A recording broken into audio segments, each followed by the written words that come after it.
मैं संत अभिनंदन जी महाराज आप सभी को हरिओम प्रणाम। ओम नमो भगवते वासुदेवाय। ओम नमो भगवते वासुदेवाय। वासुदेवाय हरि वासुदेवाय। ओम नमो भगवते वासुदेवाय। परमात्मा की बड़ी अनंत कृपा हम सभी और आप सभी पर बरसे। परमात्मा के चरणों में आज हम सभी लोग सौभाग्य पंचमी के विषय में चर्चा करेंगे। आप सभी के सामने उपस्थित हुआ हूँ सौभाग्य पंचमी को लेकर के कि हमारे जीवन में सौभाग्य पंचमी का क्या महत्व है, क्यों सौभाग्य पंचमी का हम व्रत करते हैं और क्यों सौभाग्य पंचमी का हम पूजन करते हैं। सौभाग्य पंचमी को वैसे लाभ पंचमी भी कहते हैं और ज़्यादातर जैन धर्म के लोगों में इसको ज्ञान पंचमी कहते हैं। तो सौभाग्य पंचमी भैया हमारे अब नाम भी देखिए सौभाग्य, लाभ पंचमी, सौभाग्य पंचमी, इसी से जान सकते हैं कि इस पंचमी का विशेष महत्व क्या है। सौभाग्य पंचमी के दिन हम जितनी आराधना करते हैं माता लक्ष्मी, क्योंकि ये जो पंचदिवसीय पर्व होता है ना, ये दीपावली पर्व का ये अंतिम कह सकते हैं कि यह लास्ट अंतिम जो दीपावली का पर्व चलता है, ये अंतिम पर्व होता है। सौभाग्य विशेष करके फिर से हम गणेश भगवान की आराधना करते हैं, माता लक्ष्मी की आराधना करते हैं और भगवान शिव की विशेष आराधना करते हैं। यह इस दिन पूजा जब तक करने से हमारे जीवन की सारी मनोकामना परमात्मा पूरा करता है। माता लक्ष्मी की कृपा से सारे अरिष्ट दूर हो जाते हैं। भगवान गणेश की कृपा से सारे विघ्न हमारे हरण कर लेते हैं भगवान गणेश। और भगवान शिव तो भैया सब कुछ देने वाले हैं ना। करुणावतारम संसार सारम भुजगेंद्रहारम सदा वसंतम हृदयाल विंदे भवम भवानी सहितम नमामि। करुणा के अवतार हैं भोलेनाथ, उनकी आराधना कर लिए तब तो सब कुछ अगर वो रीझ गए तो दुनिया की कोई भी ऐसी आपके पास सुख समृद्धि की कमी नहीं रहेगी जो आपके अंदर आपके अंतःकरण में बनी होगी कि मुझे सुख समृद्धि चाहिए, है ना। भगवान भोलेनाथ सब कुछ करता है ना, सब कुछ देने वाले हैं। तो सौभाग्य पंचमी के दिन विशेषतर सावधानियां क्या हैं वह हम जान लेते हैं। सावधानियां यही है कि अपने घर मकान की फिर से आज के दिन भी सब साफ सफाई अच्छे से करनी चाहिए, गंदगी न हो किसी प्रकार की। हाँ, हमारे अंदर भी कोई गंदगी न हो। कोई अतिथि इत्यादि आ जाए तो उसका सत्कार करना चाहिए। 10-20 देने से हमारा कोई घट नहीं। के पंचमी तिथि पर इस बार यह सौभाग्य लक्ष्मी कार्तिक महीने में अब आ ही गई भैया, संभलिए और इसमें लग जाइए। बस 6 तारीख को यानी बुधवार के दिन आपकी सौभाग्य पंचमी लगने वाली है, आने वाली है। इस दिन बड़े विधि विधान से घर की साफ सफाई करिए। बच्चे परिवार के साथ मिलकर के यह त्यौहार भी अपना बढ़िया से मनाइए, आनंद लीजिए। प्रथम तो नियम यही है कि ब्रह्म मुहूर्त में उठ जाइए, प्रयास करिए भैया। प्रयास करने से क्या नहीं हो सकता, ब्रह्म मुहूर्त में उठ जाइए। क्योंकि आज के समय में अगर ब्रह्म मुहूर्त कह दिया जाए लोगों को बड़ी टेंशन होती है। हे भगवान, ब्रह्म मुहूर्त में ठीक है, ब्रह्म मुहूर्त नहीं उठ सकते तो 6 बजे तो प्रयास करिए ना, इतना तो उठ सकते हो ना। अब इतने से ज़्यादा नहीं, 6 बजे उठने का प्रयास करिए। 6 बजे उठ जाइए। उठ जाने के बाद अपना जो दिनचर्या है उसको निवृत्त हो जाइए, स्नान वगैरह कर लीजिए। उसके बाद इसमें नियम ये है कि भगवान सूर्य को विशेष करके अर्घ दिया जाता है ना। सौभाग्य पंचमी वाले दिन भगवान सूर्य को विशेष अर्घ दिया जाता है। तो आप भी भगवान सूर्य को अर्घ दें। उसके बाद प्रातःकालीन से अर्घ देने के बाद आप लक्ष्मी और गणेश भगवान को स्थापित करें, फिर से उनकी पूजा करिए। मैंने जैसे पिछले वीडियो में आप हमारा देख सकते हैं षोडशोपचार और पंचोपचार की पूजन विधि है। षोडशोपचार में बढ़िया से पंचामृत इत्यादि से स्नान कराया जाता है। दूध, दही, घी, शहद, शक्कर, फल इत्यादि से अलग अलग स्नान कराया जाता है। स्नान कराने के बाद उनको प्रोक्षण साफ करके फिर उनको यथा स्थान पे बैठा लीजिए। अगर अभिषेक कर सकें तो अभिषेक कर लीजिए, नहीं है तो किसी ब्राह्मण देवता को बुला करके आप अभिषेक भी करा सकते हैं। अभिषेक करा करके फिर उनकी पूजा विधि विधान से करके गंध अक्षत पुष्प दुर्वा इत्यादि पुष्प वगैरह बिलपत्री अबीर गुलाल सेंट धूप बत्ती अगरबत्ती सब बढ़िया से दिखा करके फिर से अगर कोई आपके पास मंत्र है तो मंत्र जपिए, नहीं तो ओम गम गणपतये नमः गणपति भगवान को रिझाने के लिए ओम गम गणपतये नमः जप करिए। ओम महालक्ष्मी नमः अष्टलक्ष्मी नमः श्री सूक्त का ओम श्रीम ह्रीम क्लीम ओम श्रीम ह्रीम क्लीम कमले कमलालय प्रसीद प्रसीद श्रीम ह्रीम क्लीम ओम महालक्ष्मी नमः। ये मंत्र आप सिद्ध मंत्र है, इसको आप जपने लगेंगे तो माता लक्ष्मी की अपने आप विशेष कृपा बनने लगती है। और अगर हो सके तो ब्राह्मण द्वारा कनक धारा स्तोत्र का पाठ करिए, अगर आप पाठ कर सकते हो अच्छी बात है। और श्री सूक्त का पाठ करिए, कम से कम 16 होना चाहिए और कनक धारा स्तोत्र का पाठ 11 होना चाहिए और श्री सूक्त का पाठ कम से कम 16 होना चाहिए। इतना तो पाठ करना ही चाहिए, इतना समय निकालना ही चाहिए। और ओम गम गणपतये नमः का जप करना चाहिए, अथवा तो वक्रतुंड महाकाय सूर्यकोटि समप्रभ निर्विघ्नं कुरु मे देव सर्वकार्येषु, सारे विघ्नों को हरण करने वाले हैं, शुभ लाभ सहिताय रिद्धि सिद्धि सहिताय, है ना। रिद्धि सिद्धि उनकी धर्मपत्नियां हैं, शुभ लाभ उनके पुत्र हैं, उनकी कामना करनी चाहिए और पूजन विधि विधान से करना चाहिए। माता लक्ष्मी की जैसे दीपावली दिन पूजन करते हैं गणेश लक्ष्मी की, उसी विधि विधान से पूजन करना चाहिए, क्योंकि हमें लाभ चाहिए, सौभाग्य चाहिए, मंगल हमारे जीवन में मंगल ही मंगल होता चला जाए, अमंगल किसी प्रकार से ना हो, इसी कामना के साथ गणेश लक्ष्मी की यह सौभाग्य पंचमी के दिन पूजन किया जाता है। क्योंकि मैंने बताया ना कि ये दीपावली पर्व का अंतिम ये पर्व है ना, उसके बाद तो आगे पर्व आएंगे, मगर ये दीपावली जो दीपावली से लगा हुआ पर्व होता है पंचदिवसीय, यह भी एक सौभाग्य पंचमी है। आज के दिन के बाद से यह पर्व दीपावली का पूर्ण हो जाता है। उसके बाद आप भोलेनाथ का भी अभिषेक और अर्चन कर सकते हैं, भगवान विष्णु का भी अर्चन पूजन कर सकते हैं, भगवान शिव का अभिषेक कर लें तो अति उत्तम है।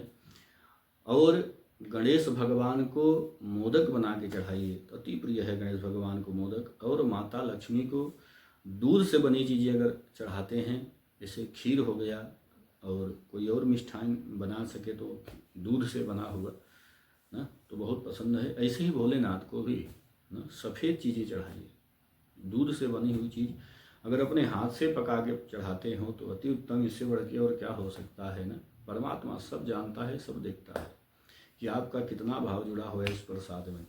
फल तो कोई भी आप चढ़ा दीजिए, जो सीजनली फल हो, और बढ़िया से आप विधि विधान से भोग लगाइए और अभिषेक करिए भगवान शिव का तन्मयता के साथ। नहीं अभिषेक कर सकते, श्रृंगी हो श्रृंगी से, लोटा हो लोटा से, घर में शिवजी हों, अंगुष्ठ बराबर का शिवलिंग घर में होना चाहिए। अगर हैं नर्मदेश्वर भगवान तो नहीं हैं तो आप किसी शिव मंदिर में जाइए। और नहीं कोई मंत्र आता, मैं तो यही कह रहा हूँ, पहले तो ब्राह्मण से पूजन कराना चाहिए। नहीं है व्यवस्था, नहीं सामर्थ्य है तो आप भोलेनाथ के मंदिर में जाइए और ओम नमः शिवाय ओम नमः शिवाय ओम नमः शिवाय करते हुए भगवान भोलेनाथ के ऊपर जल अर्पण करें। जल अर्पण करने के बाद अक्षत चढ़ाएं और अक्षत वस्त्र, पहले तो वस्त्र होता है कलावा ही पहना दीजिए, वस्त्र उपवस्त्र जनेऊ पहना दीजिए, फिर अक्षत चढ़ाइए। अक्षत चढ़ाने के बाद अक्षत भी भगवान भोलेनाथ के कई प्रकार के चढ़ाए जाते हैं ना। जिसको पुत्र की कामना हो वो सौभाग्य पंचमी वाले दिन विशेष करके भगवान भोलेनाथ के ऊपर गेहूं अर्पण करें। गेहूं से पुत्र प्राप्ति की कामना होती है और दूध से अभिषेक करने से भी पुत्र प्राप्ति की कामना परमात्मा सुनता है, यानी भोलेनाथ सुनते हैं। तो इस सौभाग्य पंचमी वाले दिन विशेष करके लोगों की जो कामना होती है ना, माता लक्ष्मी, भगवान गणेश और भोलेनाथ और भगवान नारायण जरूर जरूर जरूर सुनते हैं। जो विधि बता रहा हूँ, इस विधि से करेंगे तो, है ना। तो भगवान भोलेनाथ को अक्षत चढ़ाइए और थोड़ी देर अगर बैठ जाइए। अगर आपकी जो कामना है, अक्षत चढ़ाने से श्री की लक्ष्मी की यानी माता लक्ष्मी की वृद्धि होती है, धन धान्य में वृद्धि करते हैं भगवान भोलेनाथ। और पुत्र की कामना यदि हो तो आप थोड़ा सा गेहूं ले लीजिए, शाम को उसको साफ सुथरा कर करके धो के कहीं सुखा लीजिए दिन पहले। उसके बाद उस गेहूं को बैठ करके एक एक दो दो चार चार गेहूं जो आपसे ओम नमः शिवाय वो भाव ऐसा हो कि हे भोलेनाथ मुझे पुत्र प्राप्ति की इच्छा है भोलेनाथ, आँख से अश्रु की धारा निकलता हुआ हो, भाव से चढ़ाइए, है ना। क्योंकि परमात्मा, बार बार मैं कह रहा हूँ, भाव का होता है, भूखा है। भाव कुभाव अलख आलसहूँ, नाम जपत मंगल दिशि चहूँ।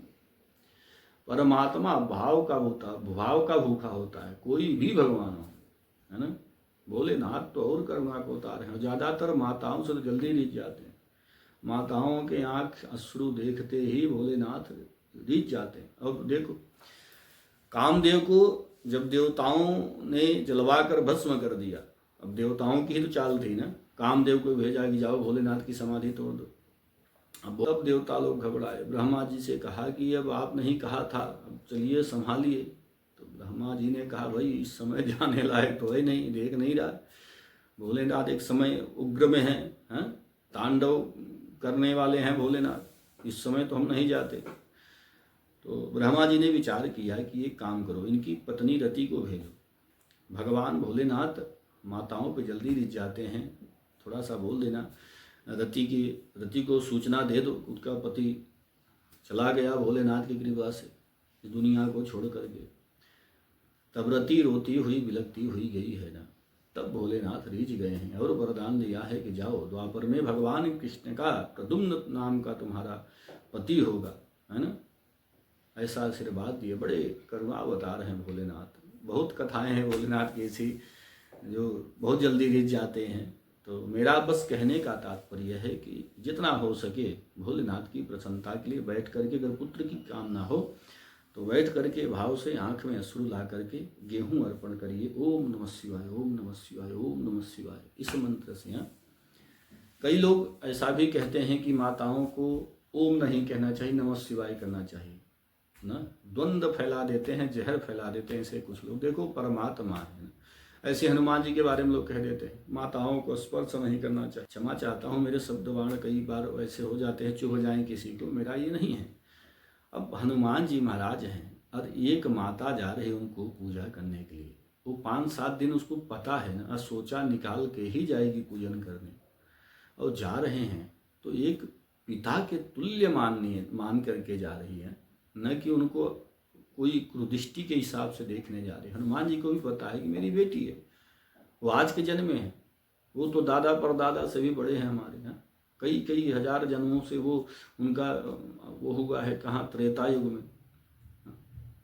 अब आज आप ऐसी बातें करते हो कि माताओं का स्पर्श, अरे क्यों नहीं स्पर्श करना चाहिए, अधिकार है उनका, पुत्री हैं वो, जा करके हनुमान जी की आराधना करनी चाहिए, पूजा करनी चाहिए, है ना। सिंदूर लेपन जो भी आपसे बने अच्छे से, माताओं को भी पूजा करना चाहिए हनुमान जी का। यहाँ मैं भाई विरोध करता हूँ ऐसे जो आडंबरी लोगों से कि इतना आडंबर परपंच फैला देते हैं, ब्रह्मचारी थे, ये थे, वो थे। अरे वो तो हैं ही ब्रह्मचारी, क्या उनका ब्रह्मचर्य माता को स्पर्श करने से टूट जाएगा? वो एक पुत्री जा करके अपने पिता को स्पर्श करेगी तो उनका ब्रह्मचर्य टूट जाएगा? गलत धारणा पैदा कर देते हैं लोग, गलत नकारात्मक चीज़ें भर देते हैं, सकारात्मक चीज़ें नहीं भरते। अरे एक एक से माताएं हैं जो कि हनुमान जी महाराज को ही सिद्ध कर चुकी हैं। हनुमान जी महाराज भी वो उनको पिता के तुल्य लाड करते हैं, प्यार करते हैं। क्यों ऐसा भाई? माताओं को भी हनुमान जी की आराधना पूजा करना चाहिए। हाँ, ये है कि उसमें थोड़ा सा सोच का ध्यान रखना चाहिए, पवित्रता से। और हनुमान जी का जो भी आप लड्डू इत्यादि भोग लगाएं, बड़ी प्रसन्नता मन से भगवान हनुमान जी महाराज सुनते हैं। और तो मेरा कहने का तात्पर्य यहाँ था कि भगवान भोलेनाथ की आराधना भी करनी चाहिए, पूजन करनी चाहिए, बड़े ही विधि विधान से घर में सब लोग मिल करके, अगर हो सके तो ब्राह्मण द्वारा की तरह कराएं और दूध से अभिषेक करें। और इस दिन जो भी आप मांगोगे, जो भी आपके अंतःकरण में कामना होगी ना, वो को निर्मल मन से मांग लोगे, परमात्मा भोलेनाथ जरूर सुनेंगे, या गणेश भगवान जरूर सुनेंगे, माता लक्ष्मी जरूर सुनेंगे। इसीलिए इसको भाग्य लक्ष्मी, है ना, भाग्य पंचमी कहते हैं, सौभाग्य पंचमी कहते हैं, ज्ञान पंचमी कहते हैं, आज के दिन तो सब कुछ मिलता है, सर्वस्व देने वाले हैं परमात्मा। तो जितना हो सके तन्मयता के साथ करिए, घर परिवार बच्चों के साथ करिए। बच्चों की जो पुस्तकें होती हैं उनकी पूजा इत्यादि करनी चाहिए। ये प्रथा तो ऐसे गुजरात में बहुत ज़्यादा है। गुजरात के लोग तो ये 5 दिन छोड़ते ही नहीं, दुनिया का कोई भी कार्य छोड़ जाए, है ना, ये 5 दिवस ये छोड़ते ही नहीं हैं, बड़े हर्षोल्लास के साथ मनाते हैं। और आज ही यानी सौभाग्य पंचमी के दिन से वो नया बही खाता को तैयार करते हैं, पूजन करते हैं, एक तरफ शुभ लिखते हैं, एक तरफ लाभ लिखते हैं, रिद्धि सिद्धि लिखते हैं, श्री गणेश भगवान को बीच में विराजमान करते हैं, लेखनी की पूजन करते हैं, बही खाता का पूजन करते हैं, फिर से गणेश लक्ष्मी का पूजन करते हैं। जितना अधिक से अधिक उनको हो सकता है दान पुण्य करते हैं, ब्राह्मणों के द्वारा पूजन कराते हैं, अभिषेक करते हैं, जो जो उनसे अच्छा कार्य बनता है। तभी देखिए आज गुजरात भैया सफल भी है, डेवलप भी है ना। लोग वहाँ के आपस में उनके प्रेम भी है ना, एक दूसरे को सपोर्ट कर देते हैं, दूसरे को उठाने में भी उनका बड़ा योगदान रहता है। कोई गरीब है 10 लोग मिल करके उसका हेल्प करके उसको उठा भी देते हैं। ऐसा भाईचारा प्रतीत होता है, आपस में बड़ा प्रेम है, संगठन बना के रखते हैं, है ना। तो ऐसा ही होना चाहिए। तो हमारा कहने का बस तात्पर्य ये था कि जो जो भी लोग हमारे इस वीडियो को देखते होंगे वो लोग कृपया, मेरा निवेदन है कि इस सौभाग्य पंचमी को छोड़िएगा नहीं। इस दिन अभिषेक करिए, पूजन करिए, बड़ी विधि विधान से व्रत भी रहिए। अगर हो सके व्रत रहा जाए तो व्रत भी रहिए। आज के दिन सब कुछ मिलेगा, धन लाभ सुख समृद्धि, है ना, और ज्ञान सब कुछ मिलता है। अच्छे सौभाग्य की, अच्छे रूप की, अच्छे व्यापार की कामना करते हैं तो सौभाग्य पंचमी बड़ा ही शुभ मुहूर्त है, बहुत ही अच्छा होता है। इस दिन को आपको हमको छोड़ना नहीं है, लग करके पूजन करना है। और माता लक्ष्मी, भगवान गणेश, भोलेनाथ, भगवान नारायण और भगवान सूर्य को प्रार्थना करिए प्रातःकालीन अर्घ देते हुए कि हे परमात्मा, हमारे जीवन में भी सौभाग्य की वर्षा हो, सुख समृद्धि की वर्षा हो, पूरे घर परिवार में सुख समृद्धि की वर्षा हो, हमारे और हमारे पूरे कुटुंब में आपकी कृपा बनी रहे, सबके ऊपर आपकी प्रकाश पुंज बरसे, सबके अंदर ज्ञान हो, ऊर्जा हो, नई संचार पैदा हो, नई संचार क्रांति आए इनके अंदर, आलस्य न हो इनके अंदर, है ना, वैमनस्य आपस में न हो, प्रेम बना रहे घर परिवार में, हमारा घर परिवार सुखमय रहे। इस भावना से आप सब कुछ मांग सकते हो, प्रार्थना कर सकते हो। और परमात्मा सब कुछ देने वाला है, सब देता है वो मालिक। आराधना करोगे ना तन्मयता के साथ, सब कुछ देता है, मेरा वादा है। अच्छा, विशेष करके ध्यान दीजिएगा कि एक कलश ले आइएगा, और कलश में, फिर से सुन लीजिए, एक कलश ले आएंगे छोटा सा, और उस कलश में एक सुपारी को रोली से कलर करके उसमें रख लेंगे। और उसको सुपारी रखने से पहले उसमें रोली थोड़ा सा लाल अंदर कर लीजिए कलर करके, या तो रोली बिखेर दीजिए, उसमें एक सुपारी, एक कमलगट्टा, है ना, एक सुपारी, एक कमलगट्टा, एक हल्दी की गांठ, थोड़ी सी धनिया, और जो कलश होगा, घड़ा होगा, उसके ऊपर जैसे वरुण कलश बनाते हैं ना, ब्राह्मण लोग देखे होंगे, तो उसके ऊपर कलावा लगा करके बांध दीजिए। 3 परिधि होनी चाहिए ना, 3 बार लपेट करके, 2 बार लपेट करके तीसरी बार गांठ मार दीजिए, यानी 3 ले होनी चाहिए कलश में। और ये विशेष करिए कि क्या क्या डालना है कलश के अंदर। रोली डाल देनी है, रोली के बाद एक सुपारी को लाल करके सुपारी डाल दीजिए, कमलगट्टा डाल दीजिए, हल्दी डाल दीजिए, और अगर हो सके पंचमेवा हो, थोड़ा पंचमेवा, थोड़ी सी धनिया, है ना, ये डाल करके आपको ऊपर से एक नारियल ऐसे सीधे, जो घड़े में घुस न जाए, ऊपर ही रहे, इसी थोड़ी व्यवस्था देख लीजिएगा। तो मोटा नारियल हो कि उसके अंदर घुसे न, या उसका कलश का मुंह छोटा हो, ऐसा नारियल हो। उस नारियल को सीधे, उगता हुआ नारियल ऊपर हो, पीछे जो हिस्सा हो वो अंदर हो। वो नारियल लेकर के लाल कपड़े में, अगर हो सके तो लाल कपड़े में नारियल को लपेटें तो अति उत्तम है। अथवा तो ऐसे भी आप रख सकते हो, और हाँ, हो सके तो पूरे घड़े को या नारियल को लाल कपड़े में बांधेंगे और सायंकालीन या रात्रि प्रहर कोई देखे न, चुपचाप से जा कर के अपनी कामना रख दीजिए। कामना रख करके किसी बहते हुए दरिया में विसर्जन कर दीजिए, या तो किसी गौशाला में रख दीजिए, या तो किसी पीपल पेड़ के वृक्ष के नीचे रख दीजिए, है ना। जंगल इत्यादि मत रख देना।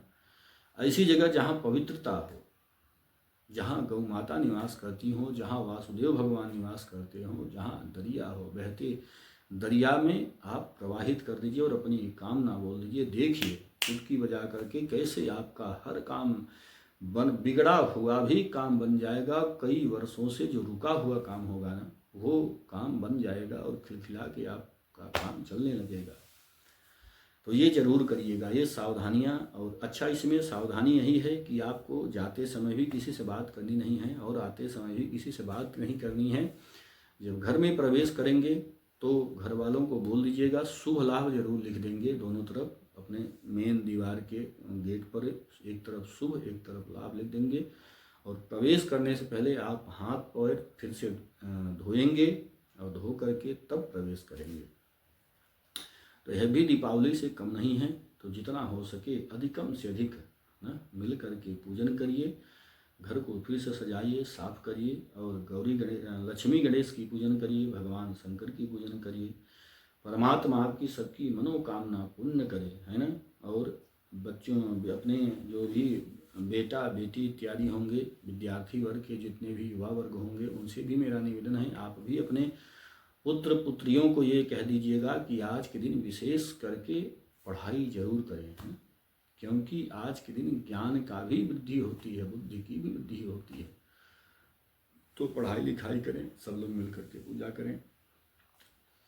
और आज के दिन अगर कोई व्यवसाय, नया कोई व्यवसाय कारोबार प्रारंभ करना चाहते हैं, यह सौभाग्य पंचमी बहुत ही अति उत्तम दिन होता है। नया नूतन वाहन खरीदना हो तो उसके लिए भी बहुत अच्छा दिन होता है। यह सौभाग्य पंचमी वृद्धि कारक होता है, सुख समृद्धि कारक होता है। तो आपको अनवरत वृद्धि मिलेगी, कोई रोक टोक नहीं है किसी प्रकार की। आप बढ़िया विधि विधान से नई दुकान का, मकान का, नई वाहन का आप सुख ले सकते हैं। यह पूजन करके दुकान ओपन कर सकते हैं, दुकान खोल सकते हैं, है ना। बढ़िया से पूजन पाठ करा करके आप कोई भी व्यापार इस दिन से प्रारंभ कर सकते हैं। ठीक है। तो बहुत ज़्यादा लंबी वीडियो हो जाती है, शायद आप लोग देखते नहीं होंगे, इसलिए मैं बहुत ज़्यादा बोलता नहीं हूँ। बोलने के लिए बहुत चीज़ें हैं, बहुत शब्द होते हैं, जैसे कि क्या क्या बोल दूँ। फिर भी आज के लिए इतना ही। विशेषकर मेरा निवेदन है कि सौभाग्य पंचमी को हाथ से जाने नहीं दीजिएगा। जितना हो सके मिल करके अधिक से अधिक आप भी पूजन करिए। आपके आसपास कोई पड़ोसी तकलीफ में हो, दुख में हो, उनको बताइए कि सौभाग्य पंचमी बड़ा ही अच्छा शुभ मुहूर्त है। इस दिन अभिषेक कराएं, पूजन करें, गणेश भगवान को पूजन करें, मनाएं, माता लक्ष्मी को पूजन करें, है ना। तो मेरा बस यही निवेदन है कि आप भी सुखी रहें और आपके आसपास पड़ोसी सुखी रहें, पूरा भारतवर्ष हमारा सुखी रहे, हमारे जितने चाहने वाले हैं सब सुखी हों। बस मेरा यही निवेदन है। बस एक निवेदन रहता है भैया कि चैनल अगर सब्सक्राइब नहीं किए हो तो उसको सब्सक्राइब कर दीजिएगा, लाइक करिएगा। ऐसा नहीं कि स्क्रॉल कर देता है आदमी, ठीक है, ऐसा आपकी मान्यता है कि मैं सब्सक्राइब बढ़ाने के लिए नहीं, ऐसा मेरा विशेष वो नहीं है। नहीं करोगे तो भी, कर दोगे तो भी, कर दोगे तो अच्छी बात है, नहीं करोगे तो भी अच्छी बात है। दोनों में हम रजी रजा हैं, ऐसा नहीं। जिसमें आपकी प्रसन्नता उसी में हमारी प्रसन्नता है। बस आप श्रवण करिए और करिए पूजन पाठ। बस अगर हो सके तो लाइक सब्सक्राइब कर दीजिएगा। मेरा नंबर है 9760805583। अगर आप लोगों को अच्छा लगता हो कुछ बातें हमारी तो कमेंट इत्यादि भी कर सकते हैं। और मैं राम कथा भागवत कथा गाता हूँ। अगर आप लोगों को मेरी बातें कहीं से अच्छी लगी तो राम कथा भागवत कथा के लिए भी आप लोग इनवाइट कर सकते हैं, बोल सकते हैं। मेरा नंबर टाइटल बॉक्स में भी रहता है, मैंने अपना नंबर बता भी दिया है। मैं संत रविनंदन जी महाराज हरिद्वार से हूँ, हरिद्वार में रहता हूँ। कोई सेवा हरिद्वार में लेनी हो तो आप सेवा भी ले सकते हैं, आ सकते हैं। कोई किसी प्रकार की प्रश्न पूछना हो तो आप उस प्रश्न पूछ सकते हैं। किसी प्रकार की पूजा पाठ हवन इत्यादि करानी हो तो उसके लिए भी आप विशेष फ़ोन कर सकते हैं। ठीक है, स्वस्थ रहिए और मस्त रहिए। परमात्मा से मेरी यही प्रार्थना है कि आपका इस बार भाग्य चमके, धन धान्य की वृद्धि हो, रोजी रोजगार की वृद्धि हो, इसी कामना के साथ जय श्री राम, जय श्री कृष्णा, जय माता लक्ष्मी, जय गणेश भगवान, जय शंकर भगवान। सब आपकी मनोकामना